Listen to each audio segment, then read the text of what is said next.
ایک سوال آیا ہے کہ سوشل میڈیا پر دیکھا جاتا ہے کہ بعض لوگ کہتے ہیں کہ ہم تو ڈائریکٹ اللہ سے مانگتے ہیں، تم مزاروں پر جا کر مانگتے ہو۔ یہ کہہ رہے ہیں کہ ایسا جملہ کہنا کیسا ہے؟ حاکم حکیم داد و دباد نے یہ کچھ نہ دیں۔ اعلیٰ حضرت فرماتے ہیں حاکم حکیم داد و دباد دیں یہ کچھ نہ دیں، یعنی کہ حاکم جو ہے وہ فریاد سنتا ہے۔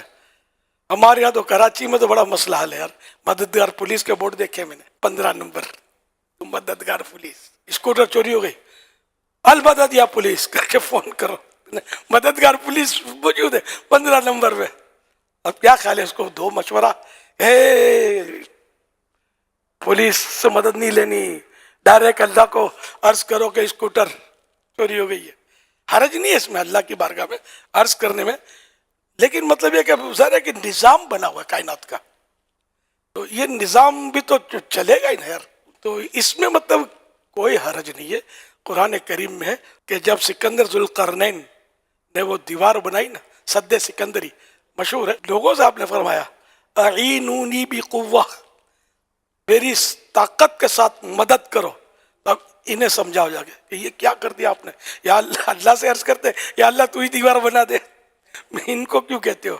تو یہ مطلب دنیا کے نظام ہے، عالم اسباب ایک دوسرے سے مدد کے بغیر تو کچھ بھی نہیں ہوتا۔ اگر ماں دودھ نہ پلائے تو یوں ڈال دے، کیا خیال ہے بچے کا ہوگا کیا؟ جو ہوگا آپ سمجھتے ہیں۔ تو ماں اس کی مدد کرتی ہے، دودھ پلاتی ہے، پھر تھوڑا سنبھلتا ہے، باپ مدد کرتا ہے، انگلی پکڑ کے چلا کر لے جاتا ہے، پھر اس کی تربیت، تعلیم، غذا، یہ وہ ساری مدد مدد مدد، یہاں تک کہ جب بچہ بڑا ہو کر فوت ہوتا ہے خود ہی قبر میں گڑ نہیں جاتا، کندھوں پہ سوار ہو کر تدفین کے مراحل سے گزرتا ہے۔ چاروں طرف امداد امداد امداد امداد کا نظام موجود ہے، اور یہ سب اللہ پاک کی عطا سے اور اس کی مرضی سے ظاہر ہے کہ نظام بنے ہوئے ہیں۔ تو یہ غلط فہمی ہے کہ ڈائریکٹ اللہ سے، اور اس کے علاوہ اگر انڈائریکٹ یعنی کسی اور سے کہا میری مدد کرو تو کچھ کا کچھ ہو گیا، یعنی ویسے ہی کوئی بھی نہیں ہے پولیس کا، اور میں نے بولا نا یہ تو عقلی دلیل ہے، یہ بھی شیطان وسوسہ ڈالتا ہے، تو بھائی وہ جس میں عقل ہوتی ہے اس کو تو عقلی دلیل دی جاتی ہے۔ تو عقل والوں کی سمجھ میں آئے گا کہ یہ عقلی دلیل، کہ یہ جب سارا نظام ہے تو جہاں غوث پاک کا نام آیا وہیں شیطان نے پن ماری کہ بول ڈائریکٹ اللہ سے، تو اس میں کوئی حرج نہیں ہے۔ اولیاء کرام جو ہے دنیا سے تشریف لے جانے کے بعد،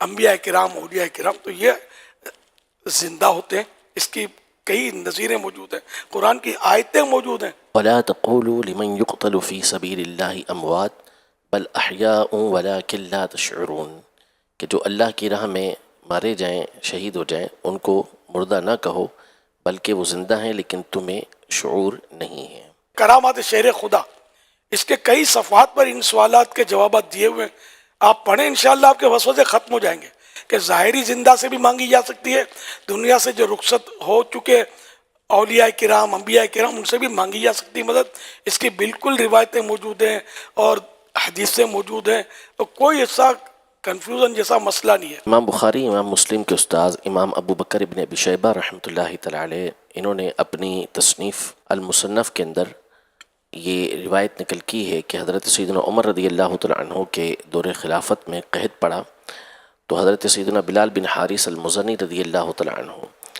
یہ بارگاہ رسالت میں یعنی آپ علیہ الصلوۃ والسلام کی قبر انور کے پاس حاضر ہوئے اور آ کے عرض کی کہ اللہ سے ہمارے لیے بارش طلب کیجیے۔ تو نبی پاک صلی اللہ علیہ وسلم کے خواب میں آئے اور پھر ان کو بشارت دی کہ عمر سے جا کے کہو کہ تمہیں بارش دی جائے گی، اور پھر یہی ہوا کہ اللہ پاک کی طرف سے بارش برسائی گئی۔ یہ سب کیا ہے؟ یہ مددیں تو ہیں، مددیں بھی ہیں، غیب کی خبریں بھی ہیں، تو مطلب یہ سب طاقتیں اللہ نے دی ہیں، اللہ کی عطا سے سب کچھ ہے۔ اپنے آپ تو ظاہر ہے کچھ بھی کوئی نہ دے سکتا ہے، نہ مطلب ہے کچھ بتا سکتا ہے، سب کو اللہ نے جو بھی دیا، جتنا دیا، تو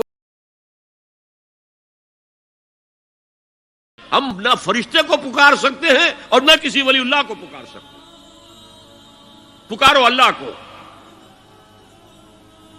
قال ربکم ادعونی استجب لکم ان الذین یستکبرون عن عبادتی سیدخلون جہنم داخرین۔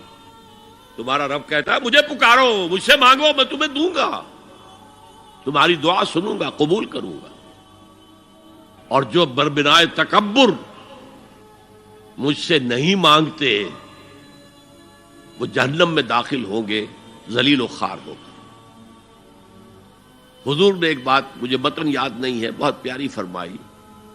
دیکھو انسانوں سے تم مانگتے ہو کچھ تو ایک دفعہ تو اس کے ماتھے پر تیوری پر بل پڑ ہی جاتا ہے, یہ کیوں میرے سامنے ہاتھ سوال کیا, کیوں مجھے اس سے مانگ رہا ہے, چلیے بعد میں کچھ وہ دے ہی دے, لیکن ناگوار گزرتا ہے. ارے اس سے مانگو جو کہتا ہے کہ مجھ سے مانگو اور میں دوں گا. وہ نہ مانگنے پہ ناراض ہے, اس سے نہیں مانگتے. رات کے آخری ساعتوں میں, یا جسے آپ کہتے ہیں the small hours of the morning, حدیث میں آتا اللہ نزول اجلال فرماتے, جس کو ہم نہیں جانتے کیسے نزول ہوتا ہے, ذات باری تعالیٰ اور اس کے متعلقات کے بارے میں جو بات آ گئی قرآن میں حدیث میں وہ ہم مانتے ہیں. کیسا یہ ہم نہیں جانتے, اس کا ہاتھ ہے کیسا ہے ہم نہیں جانتے, اس کا چہرہ ہے کیسا ہے ہم نہیں جانتے, اس کی ساق ہے, اس کی پنڈلی ہے کیسی ہے ہم نہیں جانتے, وہ سنتا ہے کیسے سنتا ہے ہم نہیں جانتے, کیا اس کے کان ہیں, کیا اسے بھی ساؤنڈ ویوز کی ضرورت ہے سننے کے لیے, وہ دیکھتا ہے کیسے دیکھتا ہے ہم نہیں جانتے, وہ اترتا ہے کیسے اترتا ہے ہم نہیں جانتے. جو قرآن میں آ گیا حدیث میں آ گیا مان لیجئے بس. باقی یہ متشابہات میں سے ہے, اس کی کھود کرید میں پڑو گے تو فتنے میں مبتلا ہو جاؤ گے. ابتغاء الفتنۃ وابتغاء تاویلہ. لہذا حدیث میں آتا ہے کہ رات کی آخری ساعتوں میں اللہ سمائے دنیا تک نزول فرماتے ہیں, اور پھر ندا لگتی ہے حل من سائل فاعطیہ, ہے کوئی سوال کرنے والا مانگنے والا کہ میں اسے دوں. حل من مستغفر فاغفر لہ, ہے کوئی گناہوں کی معافی چاہنے والا کہ میں اسے معاف کر دوں. ہم انٹا غفیل سو رہے, ہم تو مائل بکرم ہے, کوئی سائل ہی نہیں. راہ دکھلائیں کسے, رہنو منزل ہی نہیں, راہ کسے دکھا. اللہ کے راستے پر چلنے کا فیصلہ کرو, اللہ کی راہ میں جہاد کا فیصلہ کرو, پھر اللہ راستہ کھولے گا. والذین جاہدوا فینا لنہدینہم سبلنا, وہ لوگ کہ جو ہمارے راستے میں جہاد کریں, محنت کریں, مشقتیں کریں, ہم لازماً ان پر اپنے راستے کھولتے چلے جائیں. تو دعا شرک فی الدعا, مانگو صرف اللہ سے, اللہ سے, اللہ سے. وہ چاہے کسی فرشتے کے ذریعے, چاہے کسی فوت شدہ ولی اللہ کی روح کے ذریعے سے, چاہے کسی کو بھی نہیں, براہ راست اپنے حکم سے. اس کی تو قدرت ہے, جو چاہے کرے, کن فیکون. وہ جیسے بھی ہو وہ آپ کی ضرورت پوری کرے گا. وہی ہے جو کہ مشکلات کو حل کرنے والا ہے, وہی ہے کہ رزق دینے والا ہے, وہی ہے جو مرض سے شفا دینے والا ہے.